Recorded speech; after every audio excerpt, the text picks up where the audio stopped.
जम्मू कश्मीर के उरी में सेना ने आतंकी घुसपैठ की कोशिश को नाकाम कर दिया है। सेना ने मंगलवार को बताया कि जम्मू कश्मीर के उरी में एलओसी के पास सेना ने घुसपैठ की कोशिश कर रहे पाकिस्तानी आतंकवादियों से मुठभेड़ की। इस ऑपरेशन में एक आतंकी मार गिराया गया।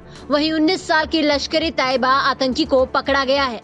मेजर जनरल वीरेंद्र वत्स ने बताया कि सरेंडर करने वाले आतंकी ने अपनी पहचान पाकिस्तान के पंजाब के अली बाबर पात्रा के रूप में बताई है। उसने माना है कि लश्कर-ए-तैयबा का सदस्य है और उसने मुजफ्फराबाद में ट्रेनिंग ली थी। सेना ने कहा कि पिछले 7 दिनों में 7 आतंकियों को मार गिराया गया है। मेजर जनरल वत्स ने कहा कि इतनी बड़ी संख्या में लोगों की सरहद पार आवाजाही बिना पाकिस्तानी सेना की मिलीभगत से नहीं हो सकती है। एलओसी के उस पार लॉन्च पैड्स पर हलचल हुई है। सोमवार की कार्रवाई फरवरी में पाकिस्तान के साथ संघर्ष विराम के बाद से नियंत्रण रेखा पर भारत द्वारा घुसपैठ की 3 कोशिशों को नाकाम करने के बाद से पिछले एक हफ्ते में सेना द्वारा उरी और रामपुर सेक्टरों में कई ऑपरेशन चलाए जा रहे हैं।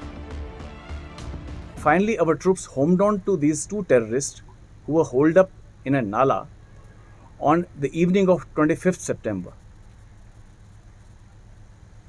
Thereafter, an encounter ensued.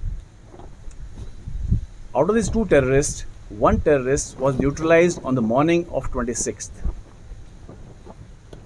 Once this terrorist was neutralized, his accomplice, he pleaded to us for us to spare his life.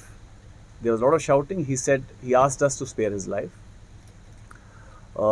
As is the ethos and value system of Indian Army, we do not use lethal force against any unarmed person. So due precautions were taken and he was taken into own custody. Once we took this individual into custody, he has made some revelations which I'll now. He has identified himself as Ali Babar Patra.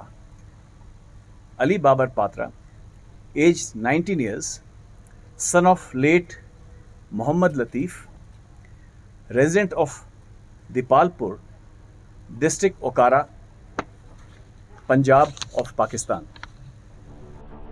आपको बता दें कि घुसपैठ का प्रयास सलामाबाद नाला के इलाके में किया गया था। इसी क्षेत्र का इस्तेमाल आतंकवादियों ने 2016 में उरी में आर्मी के बेस पर हमला किया था, जिसमें 19 जवान मारे गए थे। हमले के कुछ दिनों बाद भारत ने नियंत्रण रेखा के पार आतंकी शिविरों को निशाना बनाकर सर्जिकल स्ट्राइक की थी। हाल के वर्षों में ये पहली बार है जब कोई पाकिस्तानी आतंकवादी भारत में घुसने की कोशिश करते हुए पकड़ा गया है। बता दें कि कुछ दिन पहले सेना ने 3 घुसपैठियों को मार गिराया था। उनके पास से 5 AK राइफल और 70 ग्रेनेड समेत भारी मात्रा में हथियार और गोला बारूद बरामद हुआ था।